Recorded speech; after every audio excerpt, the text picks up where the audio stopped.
Everyone loves a big comeback story.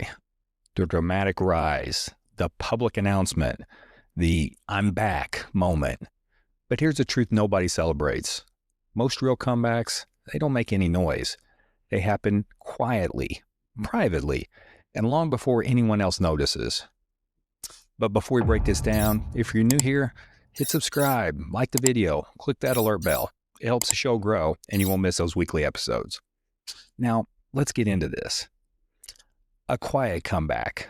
That is when you stop performing your recovery for the world and start building it for yourself.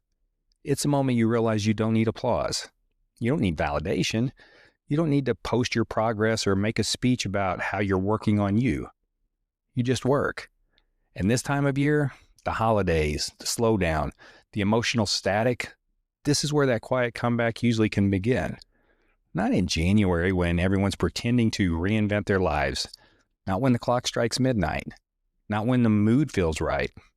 Comebacks start in the moments where nobody's watching and nobody expects anything from you. And here's why a quiet comeback is so powerful. When you rebuild silently, you rebuild honestly.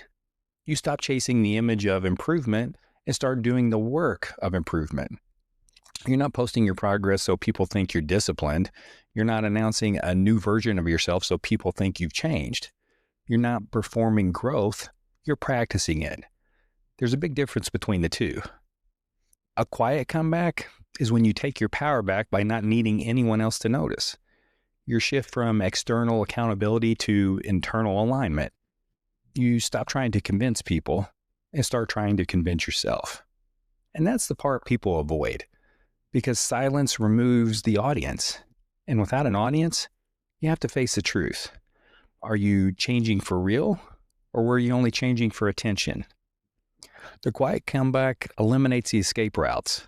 No more talking about what you're going to do. No more hyping up your intentions. No more rewriting your identity in the comment section. Just actions, tiny ones, consistent ones. And here's the beautiful part.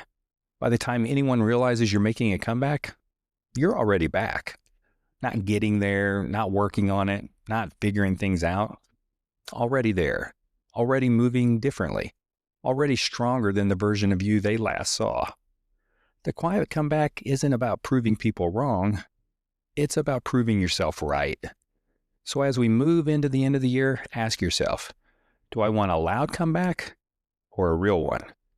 Because the loud comeback is temporary. It burns fast and fades faster. But the quiet comeback, that's the one that lasts. That's the one built on intention, not impulse. Discipline, not drama. Alignment, not applause.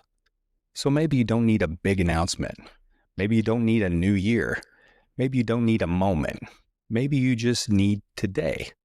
Start your comeback now, quietly, for you. And when the world finally notices, they'll meet a version of you they never saw coming. We'll catch you next time.